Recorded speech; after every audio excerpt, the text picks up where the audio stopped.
बिस्मिल्लाहिर्रहमानिर्रहीम। अस्सलाम वालेकुम माय डियर स्टूडेंट। उम्मीद है सब बच्चे और खैरियत से होंगे। आज जो हमारा टॉपिक है वो है structure of enzyme and chemical nature, यानी एंजाइम की स्ट्रक्चर और केमिकल नेचर क्या है। तो हम आज एंजाइम के बारे में आपको डिस्कस कर रहे हैं कि स्ट्रक्चर ऑफ एंजाइम की स्ट्रक्चर कैसा है।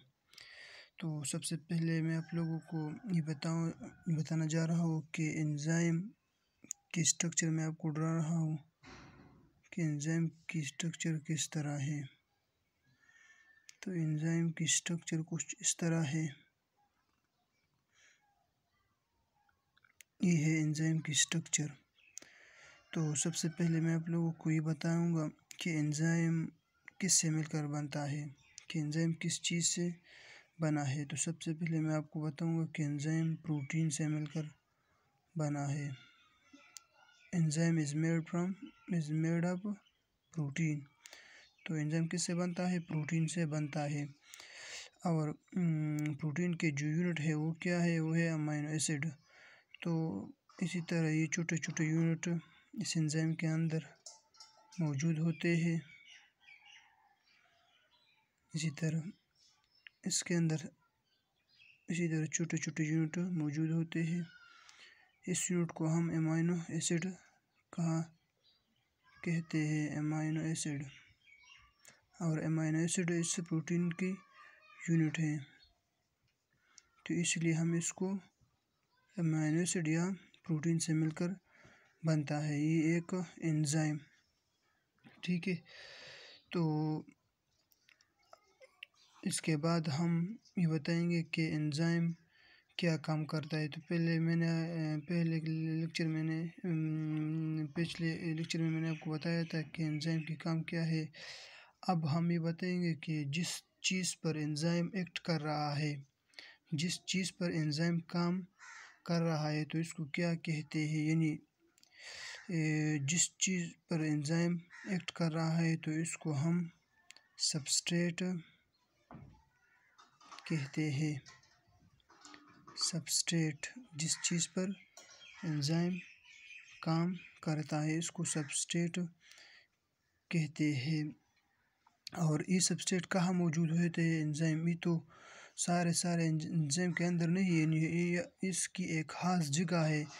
यहाँ वहाँ पर एंजाइम ये सबस्ट्रेट मौजूद होता है। तो कहाँ मौजूद होता है ये सबस्ट्रेट? तो ये सबस्ट्रेट यहाँ मौजूद होता है। यहाँ इस जगह पर एंजाइम सबस्ट्रेट मौजूद होता है। और जहाँ पर ये सबस्ट्रेट अटैच होता है उसको हम क्या कहते हैं?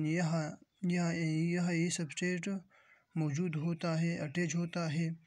और एक सवाल ये भी है कि जहाँ पर ये सबस्ट्रेट अटैच होता है इसको क्या कहता है? यानी इस जगह को क्या कहते हैं? जहाँ पर सबस्ट्रेट अटैच होता है तो इस जगह को हम एक्टिव साइट कहते हैं।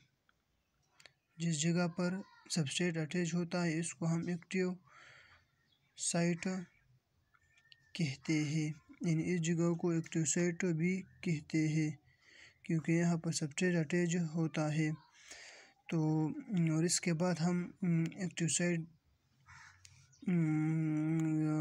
आपको बता रहा हूँ कि एक्टिव साइट दो किस्म पर है। एक्टिव साइट दो किस्म पर है। एक्टिव साइट दो किस्म पर है। एक होता है बाइंडिंग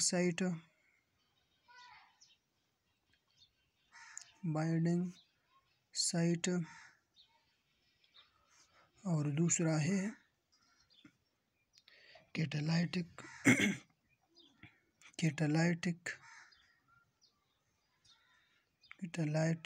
साइट। अब हम बाइंडिंग साइट आपको बता रहा हूँ कि बाइंडिंग साइट का काम क्या है। तो जिस तरह आपको लफ्ज़ से अंदाज़ा होता है कि बाइंडिंग साइट का काम है बाइंड द सबस्ट्रेट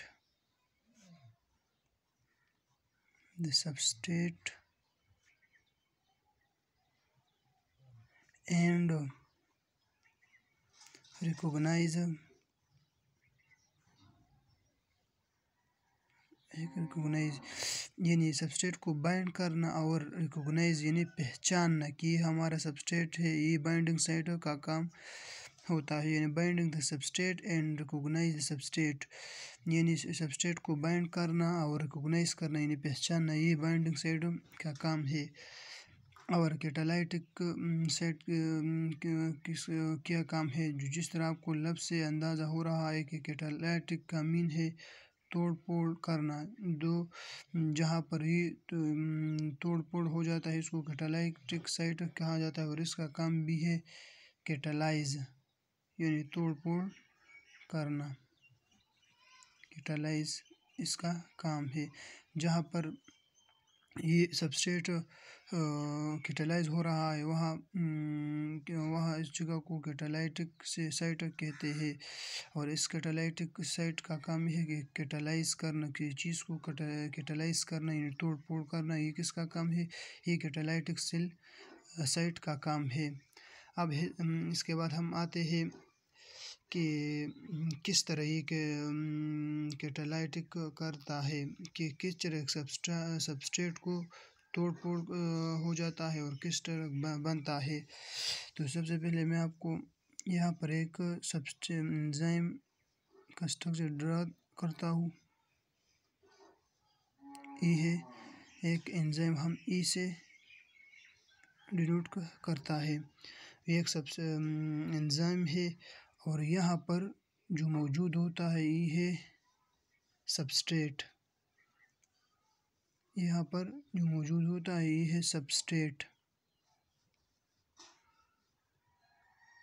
जिस तरह मैंने पहले क्लास में आपको बताया था कि एंजाइम का काम है कि ये किसी रिएक्शन में इन्वॉल्व होता है लेकिन अपने आप को यूज़ नहीं करता, अपने आप को इस्तेमाल नहीं करता, सिर्फ इस एंजाइम को इस रिएक्शन को स्पीड अप करता है।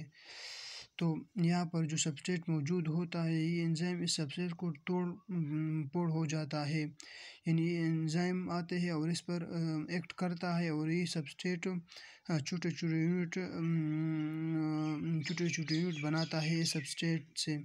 तो ये जब ये एंजाइम इस पर काम करता है तो ये सबस्ट्रेट छोटे छोटे यूनिट इससे बनता है। इसी तरह ये सबस्ट्रेट तोड़ फोड़ इसकी हो जाती है सबस्ट्रेट की। और जब ये सबस्ट्रेट ये एंजाइम सबस्ट्रेट को तोड़ता है तो तोड़ने के बाद इसी तरह ये सबस्ट्रेट आते हैं, तो इसको हम क्या कहते हैं, इसको हम प्रोडक्ट, इसको हम सबस्ट्रेट के बजाय हम क्या कहते हैं, फिर प्रोडक्ट कहते हैं, प्रोडक्ट कहते हैं। और ये एंजाइम इसी तरह महफूज आ जाते हैं, यानी ये सिर्फ तोड़ते हैं और अपने आप को इन्वॉल्व नहीं करते। तो ये हुआ प्रोडक्ट।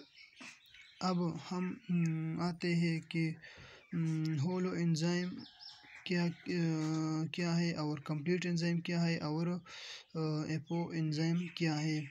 तो सबसे पहले हम होलो एंजाइम बता रहा हूँ आपको, होलो एंजाइम कि होलो एंजाइम क्या है। होलो और कंप्लीट एंजाइम एक चीज़ है, ठीक है। इसको होलो एंजाइम भी कहते हैं और कंप्लीट एंजाइम भी कहते हैं। तो कंप्लीट एंजाइम और होलो एंजाइम क्या है, तो जब ये होता है एंजाइम, जब और ये होता है एंजाइम, ये प्रोटीन से मिलकर बनता है ये एंजाइम। और जब इस प्रोटीन एंजाइम के साथ एक नॉन प्रोटीन चीज़ कंबाइन हो जाता है, तो इसी तरह ये है नॉन प्रोटीन, इस एंजाइम में नॉन प्रोटीन नहीं है, प्रोटीन।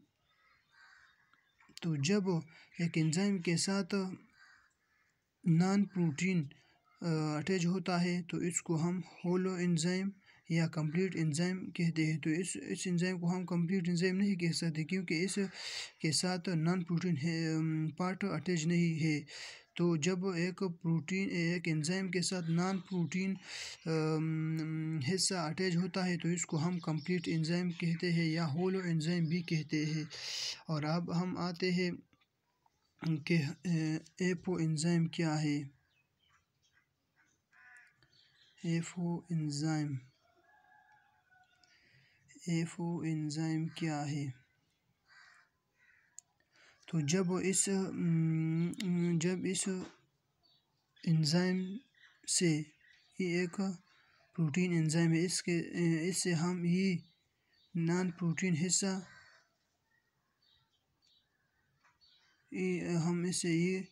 नॉन प्रोटीन जो हिस्सा है हम इससे दूर करते हैं यानी कट करते हैं। तो इसको हम फिर इस प्रोटीन पार्ट यानी ये प्रोटीन एंजाइम को हम क्या कहते हैं, एपो एंजाइम कहते हैं। एपो एंजाइम क्या है, जब एक प्रोटीन यानी एक एंजाइम जो प्रोटीन से मिलकर बना है, इसके सिर्फ ओनली प्रोटीन पार्ट